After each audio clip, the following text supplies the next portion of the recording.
Welcome everyone to Not Financial Advice Live, NFA Live, kicking off bang on time. What is going on? There must be something in the air. It never starts on time when I'm running the show. So welcome everyone to Coin Bureau Clips. Thank you for stopping by today. I am joined as ever by the wonderful Mr. Ben Cowan from Into the Cryptoverse. Ben, welcome. Hey, thanks for having me here. And of course, we are joined as well by Rob Wolf from Digital Asset News. Rob, welcome. How are you doing? I'm doing good. I think we're starting on time because you got this snazzy new background.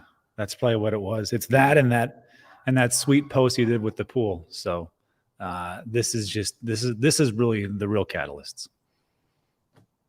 Fantastic. Yeah, it's so I'm for those wondering, I'm in Portugal at the moment in this very nice Airbnb where we're staying. There is a beautiful pool out there which I wanted to get in the background to get one over on Rob. But yeah, it's too bright out there. So so I'm indoors. So thanks everyone for joining. Here's what we're going to do. We've got a few questions that I'm going to pick Ben and Rob's brains on, relating to some kind of general stuff, but all tying it into crypto in the end. And then if you guys have questions for the three of us, then please can you put them in the comments, and I will pick out a few, and we will endeavor to answer them sort of towards the end, and get your thoughts about everything as well. And for those of you asking whereabouts in Portugal, I'm on the Algarve, and very beautiful it is too. Okay, so let's make a start then. Let's bring up the first question, and this is relating to the good old presidential election, which is coming at us, or coming at you guys stateside next year. Now, obviously, we don't want to get too political here. We're here to talk about crypto more than anything else. But obviously, now I've just kind of done a video on this. It seems like there are four main candidates for the election. It'll get whittled down to two. Obviously, the incumbent Joe Biden for the Democrats, and then Robert F. Kennedy Jr. as well. And then on the Republican side, Donald Trump, and the recently announced Ron DeSantis, who said that it's everyone's right to do Bitcoin. So, I like that. Now, yeah, I think we can all do Bitcoin. So, I mean, guys, I think it's first up, Rob. I think it's fair to say it's most likely going to be between Trump and Biden the way things are looking. Is that fair to say? I mean, who knows? It's a funny thing. Like when we're going through the primaries, you never know. I remember when Trump was the president and we were going to figure out who was going to be the Democratic nomination, it looked like you had Elizabeth Warren was in the far lead for quite a bit of time.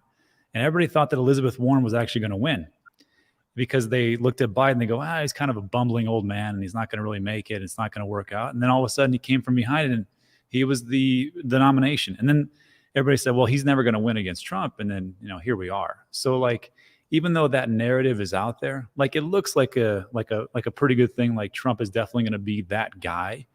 Who knows? I mean, we look at let's be honest. So if we're going to take a look at which candidates are going to make it, that's one part. If we can take a look at which candidates are actually going to be good for Bitcoin, Trump is not good for Bitcoin. And we know that Biden is not good for Bitcoin. Trump is under the assumption, and rightfully so, quite honestly, that Bitcoin is not good for the US dollar because it will encroach on its ability to be the reserve currency of the world. And he's right. So he doesn't want to really put too much emphasis on crypto and digital assets. And then if we take a look at Biden's administration, and he's been even worse. So if either of those two guys wins, I mean, it's not going to be great for crypto. That's just how it goes. Now, if DeSantis comes in, Probably so, but DeSantis also has his own problems, and I'm not going to get into that. There's two things we can talk about that will destroy a channel. One is politics, and the other one is religion. I'm not going to touch either of them. So on those two situations, that's where we're at. I don't know who's going to win, but I will say that what concerns me is that on this channel, I don't know how your channel skews, but as far as like age groups, mine's between 35 and 55. There was this report from Coinbase, and it just asked, and it was commissioned by Coinbase, but it was put out by another industry, and they asked, how many people are into crypto and digital assets, and it came out to a number of around 20% of people in the United States either own it or have traded it in the past, which is 1 of 5 people. The problem is that the majority of the people, it was Gen Z and millennials. And the problem with Gen Z and millennials, especially Gen Z, is that they don't get out and vote. So if there's anything I can say to people right now, if they are talking about like who's going to win, who's not going to win, whoever is the nomination, if you own Bitcoin or crypto digital assets and you don't get out and vote, then the people that are put in power, it's on you because you didn't get out there and voice your opinion. That's all. Well said, Rob. Well said. I think one of the great dangers with any election anywhere, isn't it, that it's not so much who wins or doesn't win. It's whether or not apathy wins out.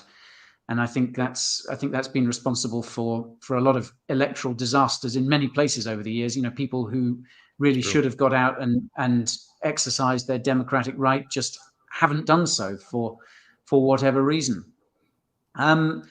Ben, again, like steering clear of but not getting too close to politics. But do you think all the candidates, but especially I think Biden and Trump, do you think they're kind of missing a trick with not being sort of, or do you think they're cutting people out of the equation by going after crypto? Do you think perhaps they've put too much significance on it, or do you think it's kind of been a useful bogeyman for people to go after? Yeah, I think I have mixed feelings on it. I think on one hand, like for us, obviously, we want people to be pro crypto. That's clearly, I mean, we all run channels related to cryptocurrency. So clearly we would prefer a candidate who is pro crypto. On the other hand, I'm assuming that they might see it. I mean, I'm sure there are some people out there who were into crypto back in 2021 and would have, supported the idea of crypto. And then now that we're in 2023, they don't care about crypto anymore. There's probably a lot of people that fall into that camp, and it won't be a big voting issue for them. But I do think they are missing out on a key demographic. I mean, I do think there are some people that will not vote for someone if they know that they're anti-crypto. But I can't imagine the reverse is true. Like, it's hard for me to imagine that someone would decide not to vote for someone just because they were pro-crypto. Like it would seem like it would be kind of strange for that to be, the breaking point for someone. So I think they probably are missing out on a demographic. I don't. So because we always looking for areas to disagree. I don't really disagree. I don't really agree that Bitcoin is threatening the dollar in any way. I mean, people don't even want to spend their Bitcoin is the reality. In order to be like a currency that people that everyone that we use, like people, you have to want to spend it. And who wants to spend their Bitcoin on anything, And I was talking with someone recently about this, or maybe I was reading about it, and there are companies that will give people the option to pay with Bitcoin and to pay in US dollars, and most people want to pay in USD, not Bitcoin. And the reason, from a fundamental perspective, is I think quite clear. You want to spend the thing that you think is going to be worth less tomorrow, not the thing that you think is going to be worth more tomorrow. And Bitcoin, in a sense, I mean, yes, there's more Bitcoin being, and for the next 100 years, there will be more and more Bitcoin, but there's also people that lose their keys, and eventually there will not be any more minted. I mean, once we hit 21 million, that's it. And so if you have something that's kind of, that's somewhat deflationary, it's going to make people not want to spend it on things. That's why I don't really think that something like Bitcoin would ever be used as like the thing that everyone uses on a day-to-day basis. Like you don't go to, you're not going to go to a coffee shop and spend your Bitcoin on it, more than likely, right? You would want to spend the thing that's inflationary because you know it's going to be worth less tomorrow. If you're at all hopeful that it's going to be worth more tomorrow, you're probably not going to want to spend it, right? Because your purchasing power would theoretically go up. I will say, as far as the elections go, there's been a lot of research into like what side wins based on like economic conditions going into the election. And I'm pretty sure that not every time, but most every single time, at least over the last 100 years, when you had a recession in the 1 to 2 years before the election year, the incumbent lost, right? So there was George H.W. Bush back in 1992. There was Jimmy Carter, Herbert Hoover, William Taft. William Taft was back in, I believe, 1912.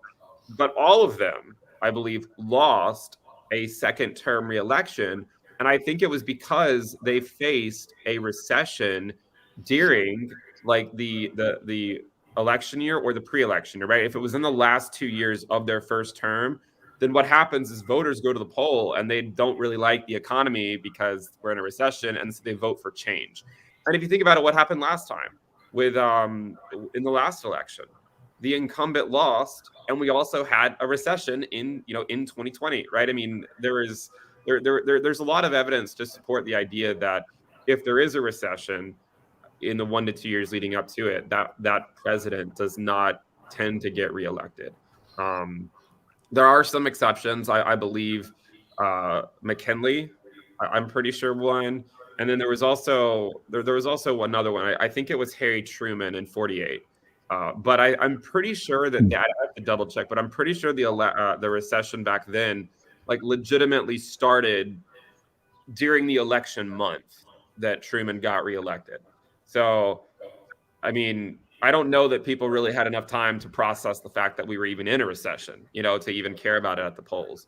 So I do think there is some evidence of that. So then I guess the question that the incumbent would have to ask themselves is, okay, well, if we go into a recession, that would be a major hurdle to overcome, because oftentimes people just blame whoever's in power. They don't blame anyone else. They just blame the person who's in power. And if that's the case, then they tend to vote for change. So that's something I think to think about as well. Yeah. It's interesting what you say about Bitcoin as well, Ben, because we are a very long way from that sort of world where Bitcoin is sort of free circulating. For the reasons that you outline. I wonder whether it would have been a tricky thing for RFK to say at a Bitcoin conference, but I wonder if he would have more luck soliciting campaign donations in USDC perhaps than in Bitcoin. But we shall see. And I mean, I guess in terms of we obviously don't know who's going to end up in the White House. I suppose perhaps the more important thing is who subsequently ends up at places like the Treasury Department and the SEC. Perhaps that may have more of a bearing on the crypto space, perhaps, than it does than whoever's actually president. And I guess we've seen that to a large extent with Gary Gensler and Janet Yellen, who I believe is sort of on her way out, has said that she wants to leave. I mean, Rob, do you think that's fair to say, or do these things all come from above? I think I'm trying to remember who was before Gary Gensler, who was the SEC chair? Hinman, right? Was it Hinman?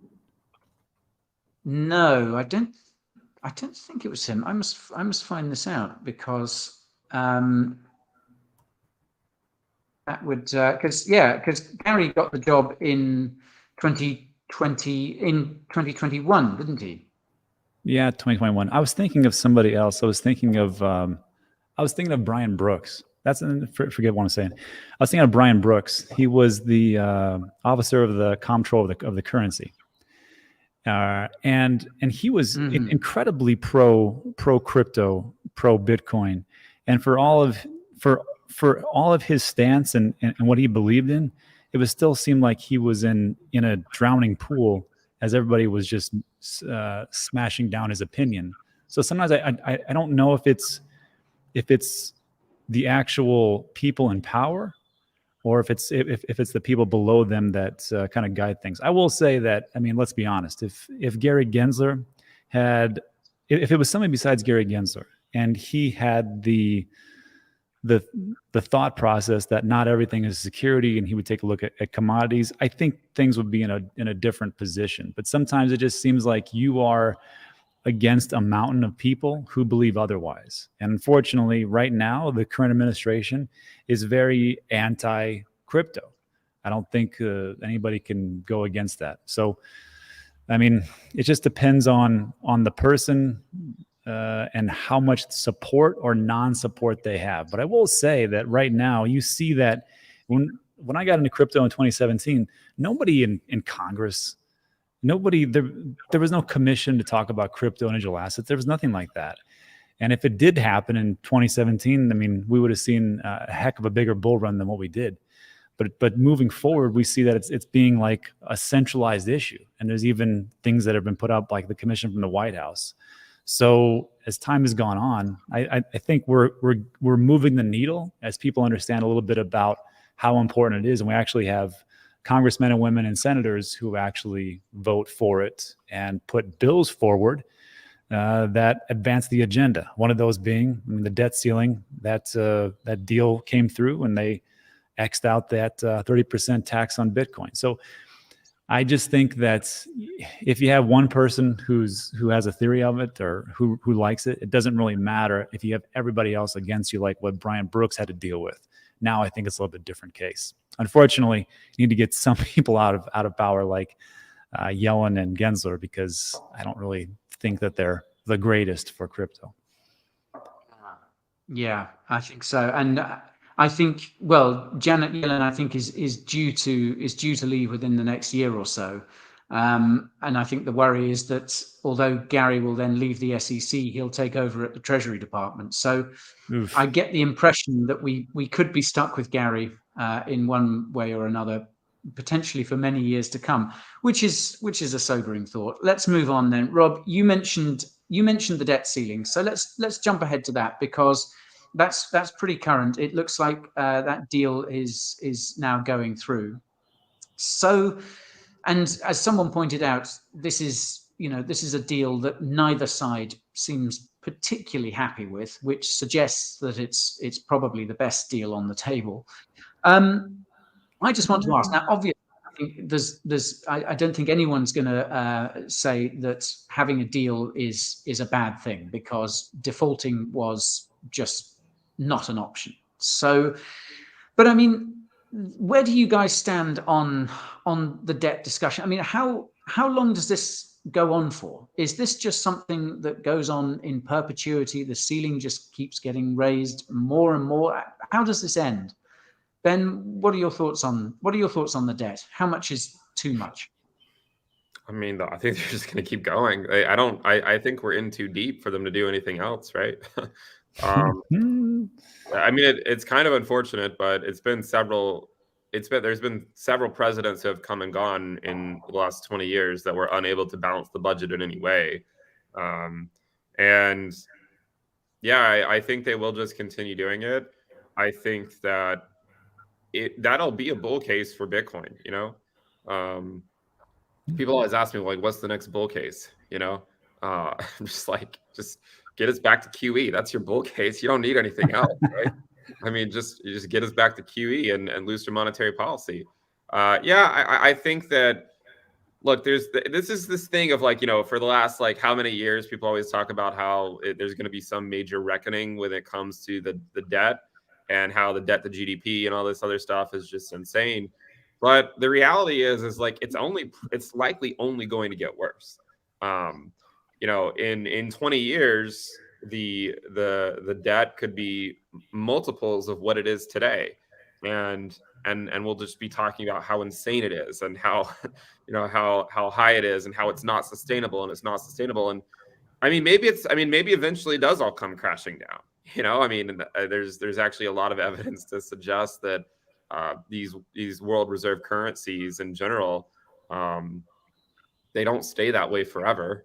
There's like a time period, going back to our previous discussion. There's like there's a clock on all of them, and you always think that it's going to stay that way forever, but then something ends up happening, and things change. So I don't think there's any end in sight. I think they're going to keep raising the debt ceiling. I mean, I'm pretty sure the current bill doesn't even put a limit on it until 2025, and it's basically free to go up until then without any cap. So yeah, I mean, it's probably going to get worse, and that's the sobering reality to it. And I also think it's the bull case for assets like Bitcoin, that are not just printed out of thin air and on a daily basis. I mean, I guess you could argue that everything's sort of printed out of thin air, but you know what it is, right? You know what the supply is. It's not changing. It's constant. You know what the ultimate supply is. 21 million Bitcoin. It's not going to change. With US dollars, I mean, it's all going asymptotically to zero. Like, your purchasing power is going down. Every single day, your purchasing power goes down, which is why we're incentivized to spend it, and that's what make the economy work. I mean, if you're not incentivized to spend it, then the economy doesn't really work that well. So yeah, that's where I stand. And Rob, I mean, do you feel the same way? Do you think the US is basically sort of following this kind of Ray Dalio's idea that this is all part of the decline of the kind of late stage decline that eventually leads to some sort of reckoning, some sort of new world order, perhaps? Or is that a bit too doom laden? No, we like doom laden. We like doom laden on these channels, right? The bigger doom, the better it is for Bitcoin. I will say that I was listening to Ben, and I share a sentiment, because when you're in America and people talk about debt, you're like, yeah, we got a lot of debt. And then we talk about this debt ceiling. Yeah, we're going to raise it. And everybody knows that you can't keep doing this. It can't go on forever. And we all know that all fiat currency throughout the entire existence has at one point or another gone to zero. And we know, as Americans, we're just looking at it and going, this is our downfall at some point. And this is the reality of the situation. So we're just like, yeah, just going to raise it's like, what can you do? Like Ben said, there's nothing you can do. And then my question is this: if they raise the debt ceiling, and there's this website that I use, and it takes a look at the treasury deposits with the Federal Reserve Bank, and you can just see that the deposits, the treasury account is getting drained. And the question I have is I'm like, well, if the treasury account keeps getting drained, and then we're going to raise the debt ceiling, how does that get refilled? Do they buy Bitcoin? Probably not. Do they start to move funds around? Maybe. Or maybe they just say, you know what, maybe we should fire up that printer and get going. Or unless they want to do something fiscally responsible, which is start to take a look at the different government programs and go, maybe we should not put so much money into this or so much money into that. The problem with that, of course, is they go, we should cut probably Social Security and Medicare, because who needs those? And then that becomes a domino effect. So I share sentiment. Like, when you ask the question, it's just like, you're like, crap. Yeah, that's really what's going to happen. Yeah, we're just going to keep going in more debt. Yeah, it's a difficult thing. You talk about this idea of maybe not spending so much money on things, and obviously, Social Security and Medicare, you kind of got to spend money on those. But I guess from the point of view of military, sorry, don't forget the military. Exactly. I still cannot believe how much the US spends on the military. It's more than I think it's more than every other country in the top 10 spenders combined, which kind of blows my mind. But hey, just shows you don't tangle with the US. I guess from the point of view of cutting any sort of spending. You guys will be fine. I guess the point, the question of cutting any sort of spending is, I mean, that's something that's just not going to get you elected, is it? And I guess it points to the kind of short-termism of politicians especially in democracies like the US and the UK and many others. You know, that they only think in 4 or 5 year cycles. So the debt ceiling seems to me to be, you know, the can has just been kicked 2 years down the road, and in 2 years' time they'll wind up and kick it further and keep going until someone else has to deal with it, I guess. That's how we do it. The only other thing I wanted to point out regarding the debt ceiling was I found this quote while I was digging into it. In total, net interest payments will total nearly $10.6 trillion over the next decade. So more and more debt gets issued, it just becomes more and more expensive. It's it's pretty crazy, isn't it? And one of the other issues I think too is like how they've raised rates so much, right? Like the Fed has raised rates. Well, it's allowed the risk-free rate to go up so much so that a lot of people are just earning yield through the risk-free rate, right? Through T-bills and CDs. And I mean, that almost leads to inflation, right? Like more inflation because everyone's getting more money. Because I mean, the risk-free rate, I mean, if the risk-free rate is 0 and everyone's forced to gamble in markets, well, people are really great at losing their money in the markets, right? They're really great at doing that. But yeah, I mean, if they're just paying out all this money every single month, it's all, you know, I mean, I imagine that the could be negative for inflation as well. So it's not an easy thing to solve, as the 70s show. Yeah. Let's change tack. I want to just imagine a completely hypothetical scenario here. Obviously, we're living in times of, I think you could say, huge uncertainty. So that makes imagining a hypothetical scenario all easier. Let's just imagine that the US outlaws crypto entirely, throws its considerable weight behind, you know, banning crypto, however difficult or impractical that may be. So for you guys as American citizens living in America, what's the only way that you could continue to do what you do now would be to leave the country. Do you think, would you, under those circumstances, can you see yourself, would you stay or would you go? Rob, I'll start with you on that one. Yeah, so I was thinking about this, and I thought to myself, well, how would they be able to do that? You know, like, would it be like the total authoritarian, which is like, if you talk about Bitcoin or crypto, we're going to come to your house and raid you and throw you in this cell, and that's it, Abu Dhabi? Or is it like you can't trade any crypto or digital assets, and if we find out that you have a wallet, then we're going to throw you in jail? Or is it like, hey, we're going to shut down all these exchanges because they're only dealing in securities and they're unregistered, we're going to shut them down? So there's different levels. If it's the top level where they're like, hey, if we see you talk about Bitcoin or crypto, we're going to throw you in jail. Well, in that situation, then I have to go, because now we become a society of communism, and this is just out of control. So this is, if they're going to do that for just crypto, they can do that for anything. So I got to leave this entire country because it's just crazy. If it goes something like, let's just talk about exchanges. We're like, okay, we're going to shut down all these exchanges because everything is a security. So now I can't trade or do anything with crypto or digital assets. That's okay. That's okay, because there's ways around things that they do in that situation. DeFi would probably take off, and it would just be a vacuum for everybody else to use. But what does that mean for me? Well, good news is that I have this friend, and he lives in UAB, United Arab Emirates. And maybe if we talk to each other, and his name rhymes with Sai, and I could say, Sai, I'm going to give you some funds. Could you buy some of my crypto? And he would say, sure, chap, or whatever he says. And then I would be able to buy and have crypto. I'm like, that's awesome. Or if I really wanted to just get around things, I would just say, you know what? I have family in Mexico. So I would just say, hey, guys, it's time. It's time for you to help me out. And then I would do it that way. But for me to leave, I would leave if it was that one situation where it was just total authoritarian control. But if it's the other thing, no, I would probably stay here because I'd rather fight things from the inside than leave and deal with that stuff.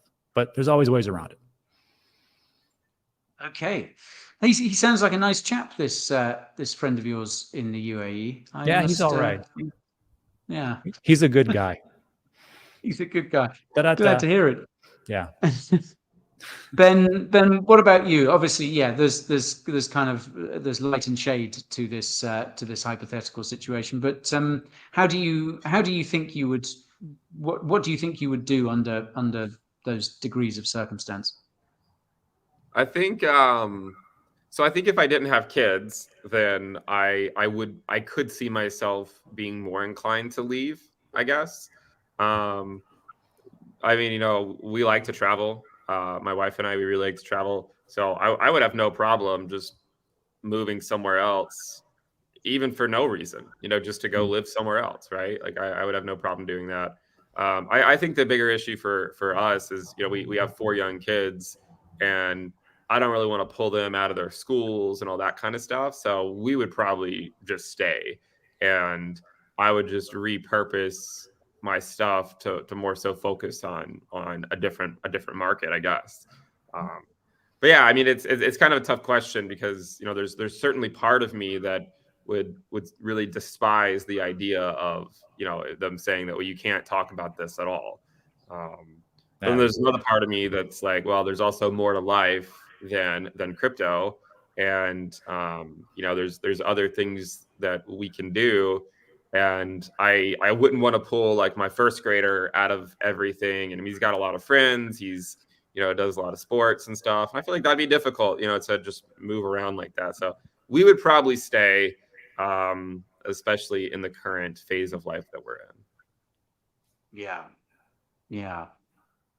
Gosh, well, yeah, it's a tough situation to imagine, and let's hope it never comes to that. You do, I don't know, you just sort of feel like sometimes the US seems to be, going in that direction, but I think it's very hypothetical. I don't think it would actually happen, but certainly it's been made hard enough for the crypto industry. And let's face it, we're seeing a lot of people move out of places like the US because of it. And I think places like the UAE and Hong Kong and all these other places that are sort of opening up are gonna feel the benefits. So perhaps Americans are going to have sort of more opportunities to travel in the near future. Okay, let's sort of move away a little bit from the US in general, and let's talk about sort of the geopolitical situation as a whole, because that's still pretty interesting. There's still an awful lot going on there. Obviously, the war in Ukraine is dragging on. We're also seeing increased hostility between China and the US. There's kind of a lot of sort of saber rattling, I guess you could call it, going on. And there's also kind of smaller scale conflicts. There's been some conflict between Afghanistan and Iran recently, which is apparently a war over a disagreement over water, which could well become sort of a feature of the next few years if the world goes further in that direction. So my question is, could all this global instability that we're seeing, is that bullish for crypto? Is that bullish more for assets like Bitcoin or for crypto in general? Rob, what's your take on this? For war? Ooh. I mean, for this saber rattling, to think that it's bullish for crypto and digital assets, I'm not 100% sure if that's the greatest thing. Remember, so not too long ago, first of all, how long has there been a war in Ukraine? Are we looking at 18 months now, or somewhere around that? Yeah. So getting towards that 18-month mark. Yeah.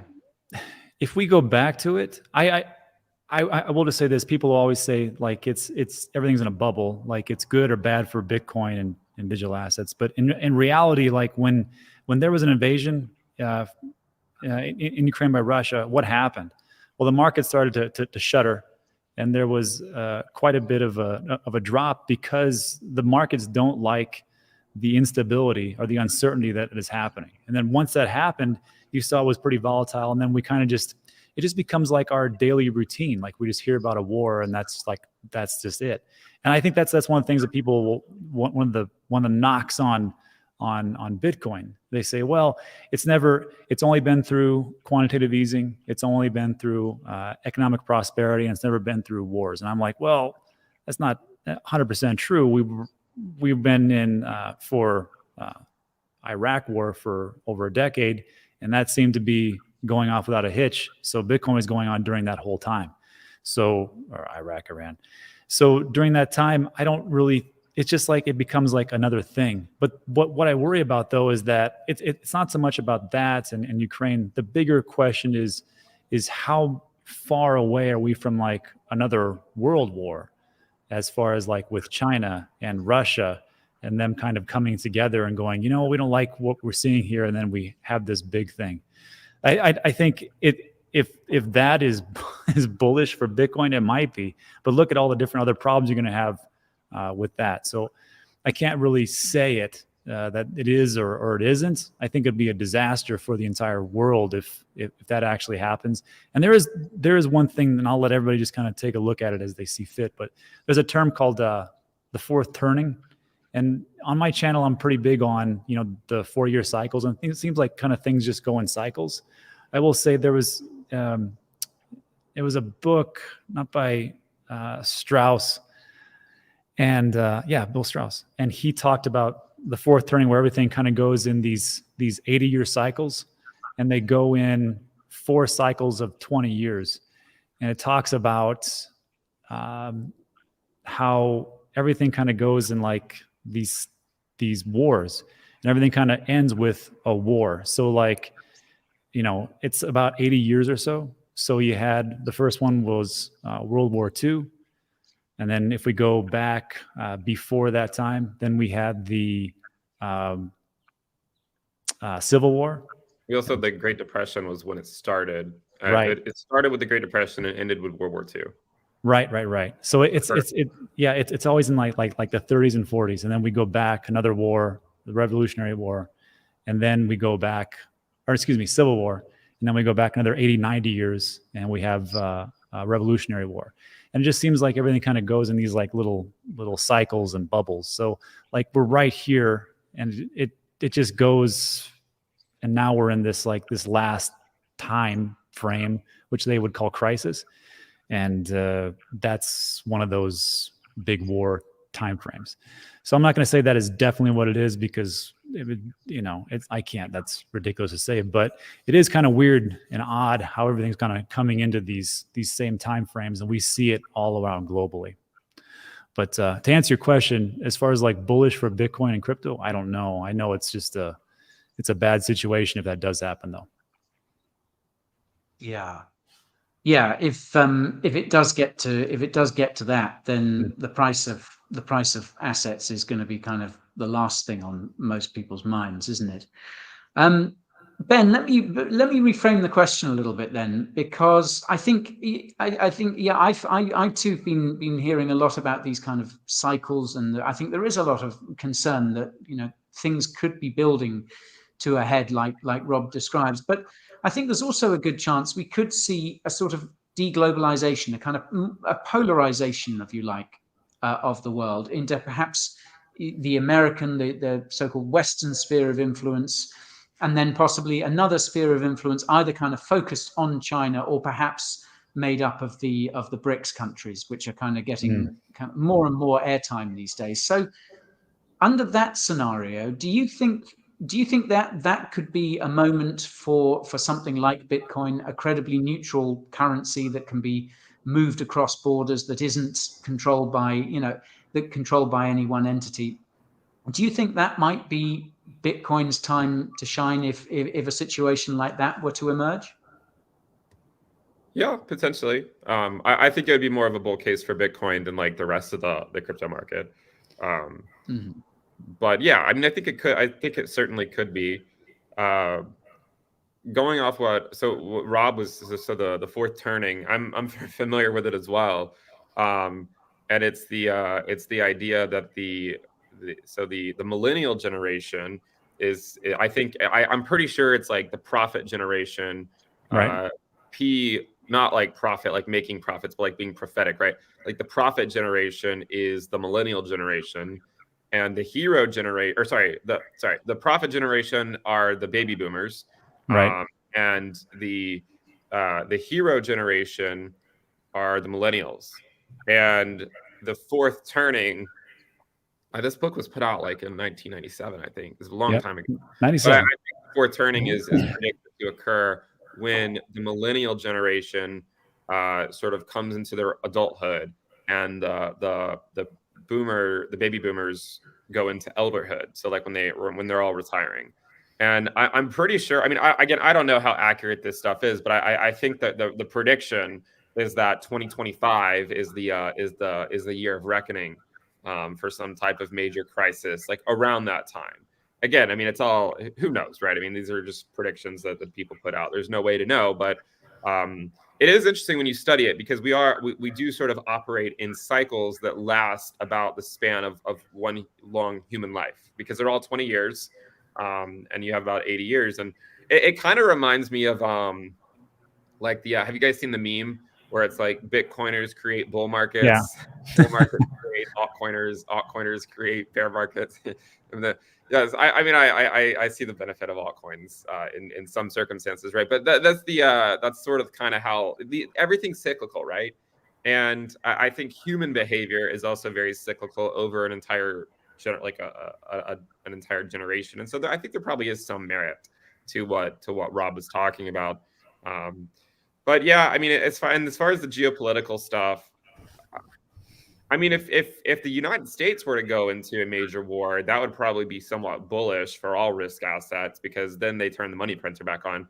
Because then at that point, it's like in the 40s, when the money, at that point, the bigger issue isn't inflation. It's just, making sure that your country is there to talk about it next year. And so if something like that were to happen, then I think it would be bullish for risk assets in general, because then they would just turn the money printer back on and say, well, inflation sucks, but what more so sucks is this war that we're in, and then people focus on that. And normally during wars, it leads to a lot of money printing, and it sort of opens up this economic engine and a lot more productivity. I mean, look at what happened with World War II and what happened after it, right? And the baby boomers, and it was sort of like a high for the American, for Americans, because I think it was just, and that's sort of going back to the fourth turning and that idea. But geopolitically, I mean, I mean, all these geopolitical events, they're so impossible to predict. If you go back and look at the .com crash, right? We've talked about before about comparing the .com crash to what happened with cryptocurrency. What's interesting is the market bottomed during the recession, and I think everyone thought that was the bottom.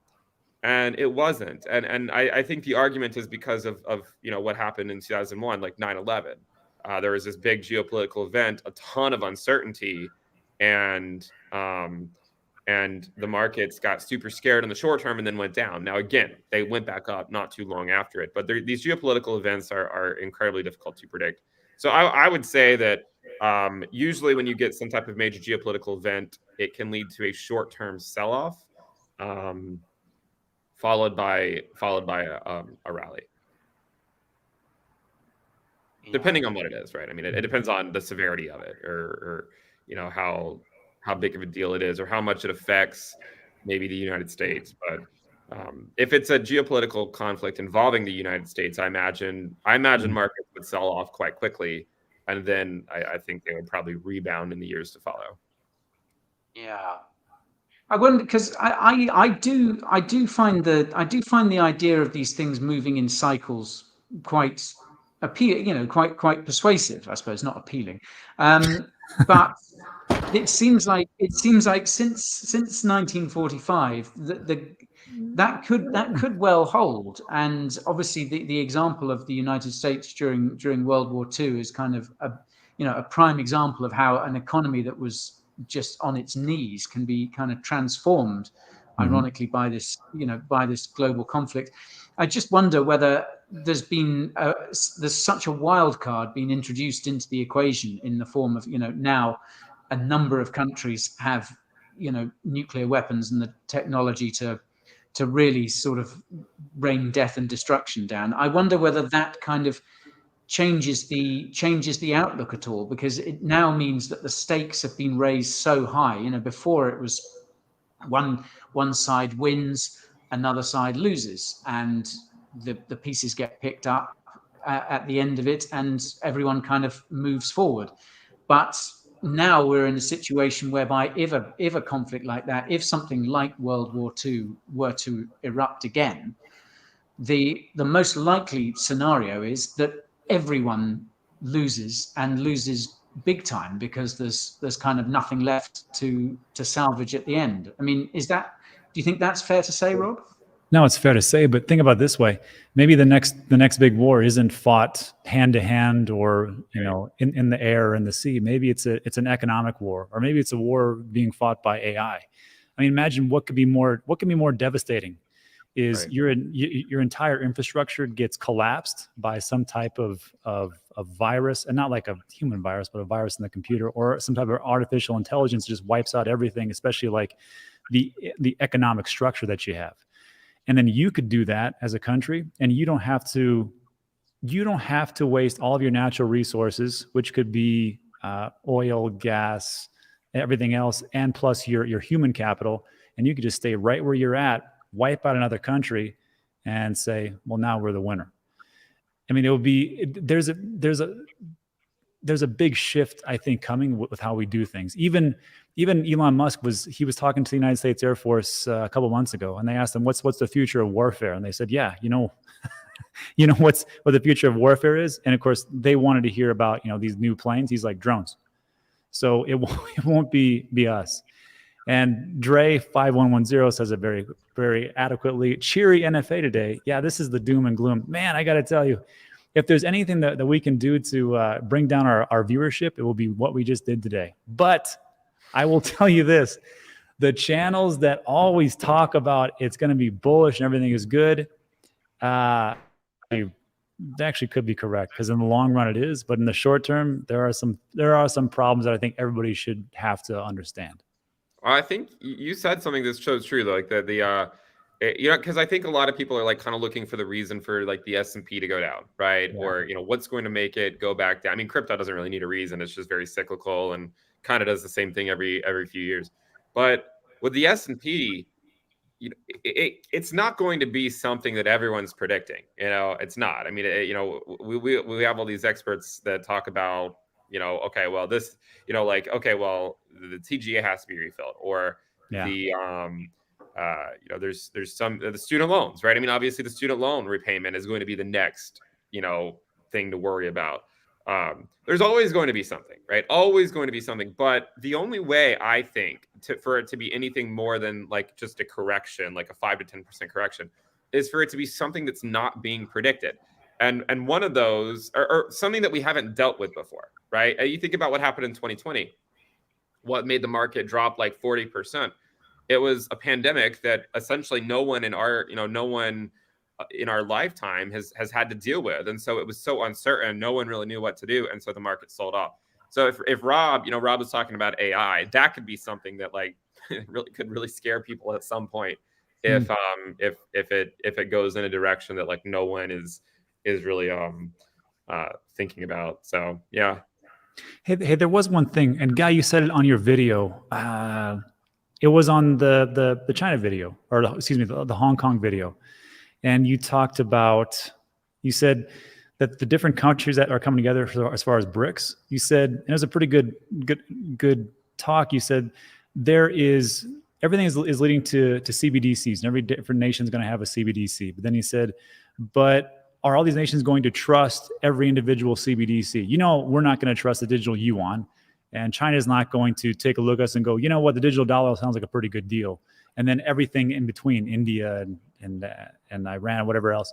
So when you take a look at it, and I always thought this was true, if these countries want to really do trade and commerce, there's going to have to be something that is outside the system. And the only way that they can do that would be something like a Bitcoin. Not to say that Bitcoin would take over everything, because that's kind of ridiculous to think, but maybe it's not in 100 years. If you're a Bitcoin maxi, sorry. But I mean, if you take a look at it, maybe that could be one of those assets that people would want to trade in, because it is a trustless, decentralized, and they could use it in that fashion. Sure. Yeah. And wouldn't that be big? There's perhaps a more than decent chance. Maybe this is what Ben is sort of implying. You know, the thing that no one predicts. Maybe all these advances in technology that we've seen, even just in the last few months, will actually enable us to do even greater things and benefit society in ways that we can't even begin to imagine yet. And perhaps the future is way brighter than gloomsters like me are prepared to admit. And I do see a lot of this at the moment. You know, people saying, well, it's easy to sort of mythologize the past, isn't it? And say, oh, well, things were so much better and stuff. It's like life expectancy was, in many cases, half of what it was. The advances in so many things, in so many fields, have made life for so many people immeasurably better. And there's a more than decent chance that if governments make some correct decisions, then that could continue exponentially. Life could get exponentially better for many people because of all the discoveries that are going on in the world at the moment. So yeah, maybe we should be thinking more positively.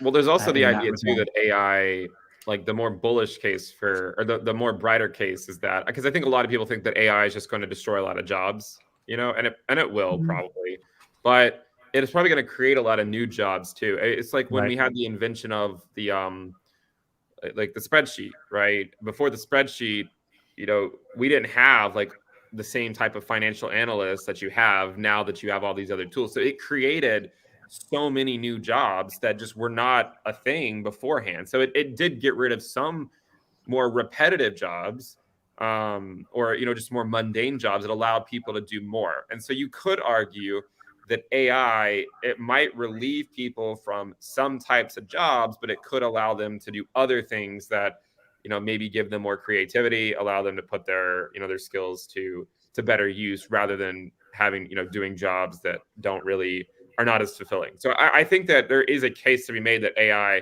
while it will destroy some jobs, it could create 100 times more jobs over the next several decades, just based on what it ultimately leads to.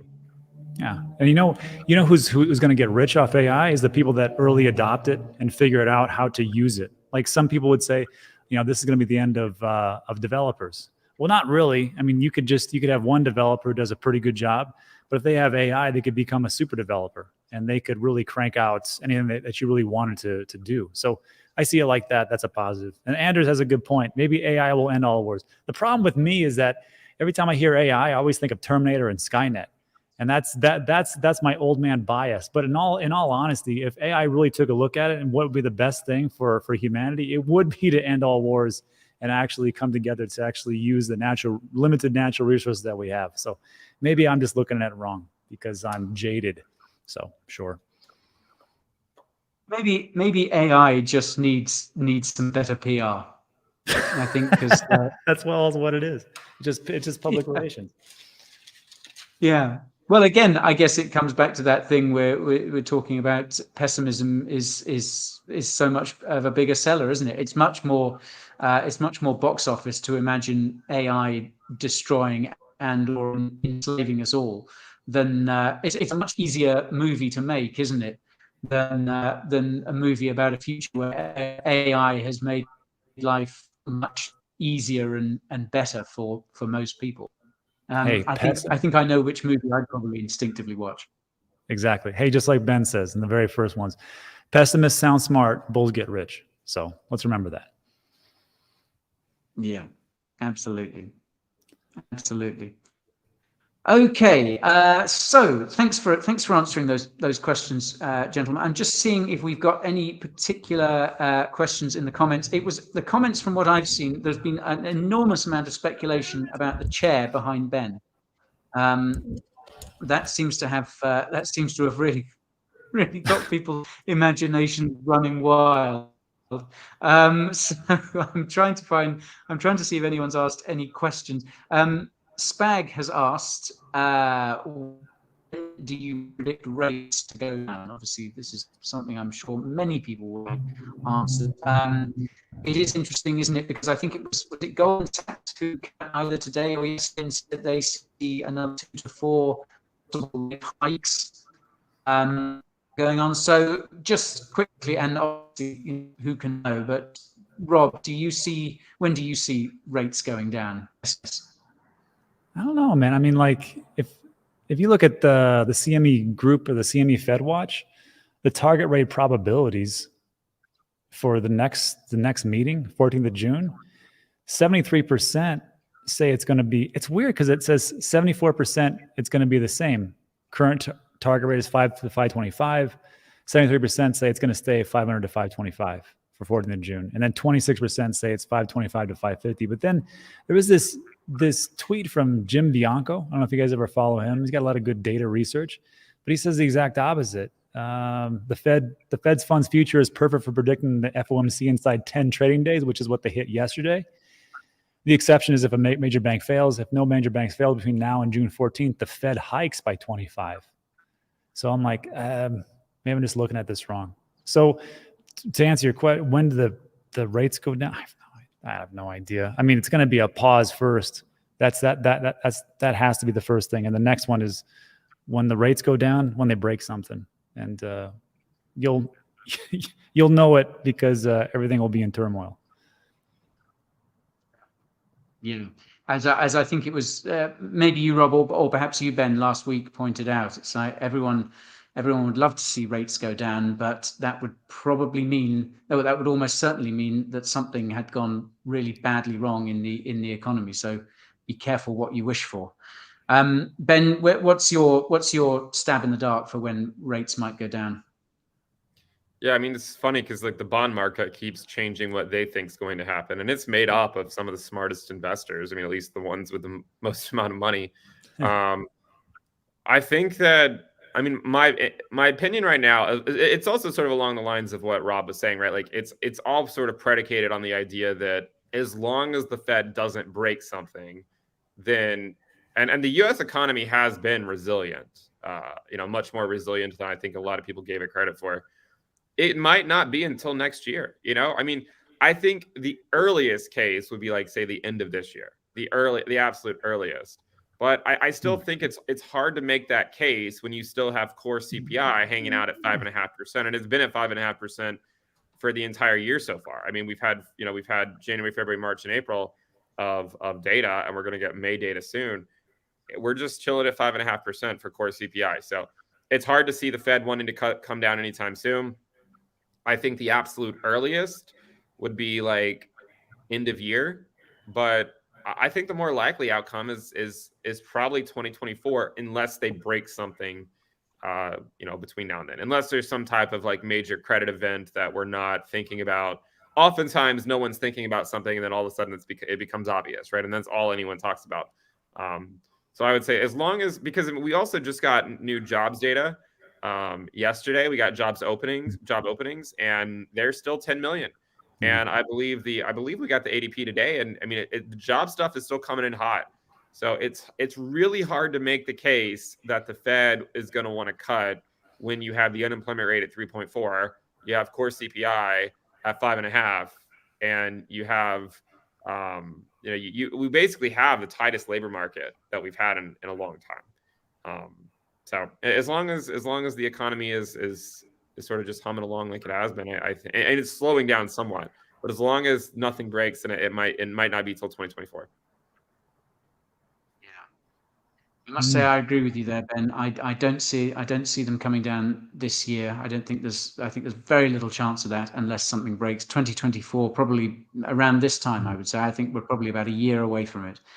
But that's my best guess. I just want to finish off. We're pretty much bang on time there, but I do want to ask this one other question, because a few people have asked me this. Do you guys ever go on holiday without working? Rob, are you able to switch off? Are you able to go away and kind of leave it for a little bit, or do you kind of have to feel like you're still in touch with it all? In this bear market, no problems. No, honestly, like before it was more of an issue, but these days, like I've been traveling more. I've gone to Los Angeles a couple of times, and then Vegas, and yeah, just you'll notice, because like I don't put as many videos out, and I'll be in Europe, and next week, yeah, I'll be in London and Switzerland and Germany, and then we're gonna go to Roland Garros to watch the French Open. I think it's going on right now, so I'll be done for a while. So yeah, I have no problems whatsoever. Now it's the bear market, so like as things move sideways, it's pretty simple. Like, hey guys, today we're going sideways for the 14th day straight. No problems. So yeah. Yeah. Ben, what about you? You were at Bitcoin Miami last week or the week before. Although that looked like a lot of fun, it didn't seem like a holiday. Is that fair to say? I mean, there were some elements, I think, that you could argue that it was sort of like a vacation. I mean, there was, just kind of going out to parties in the evening and hanging out. We had a pool at our Airbnb, so that was kind of felt like a vacation type thing. But yeah, I mean, during the day we were at a conference, so it's not like you're just lounging out by the beach all day. But yeah, I think I can unplug somewhat when I go on vacation. You'll see sometimes when I go on vacation, like I might go like a week without really posting a new video on my channel. So sometimes some vacations I think it's easier to go on vacation and unplug when the markets are kind of like they are right now, when nothing has really changed. Like, the price of Bitcoin is the same as where it was like 2.5 months ago. So it's kind of easier to unplug. If you were going on vacation in January or, like let's say April of 2021, I don't think anyone would be unplugging. You'd be like, on your computer every single day. Yeah, exactly. I have no problem not checking it now, but yeah, in 2 years, maybe not. Yeah. Oh.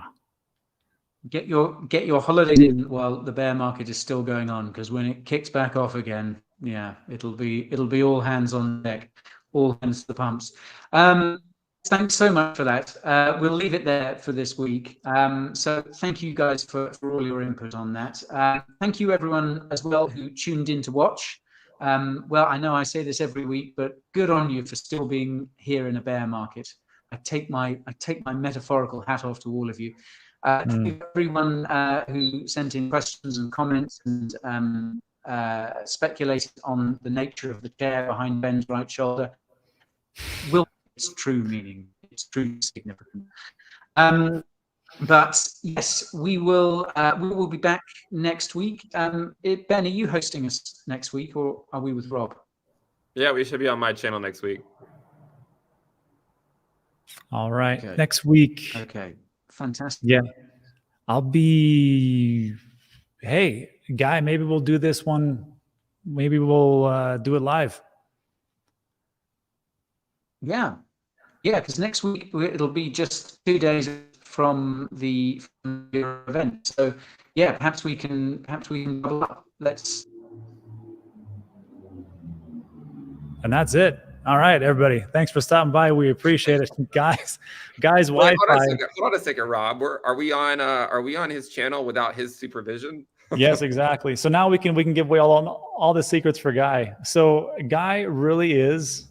He is, I believe, an advisor to Jerome Powell. That's what I heard. And he's the one that does everything. Ah, crap, he's back. Hey, Guy. We can't talk about it anymore, guys. Yeah. Was I hearing things?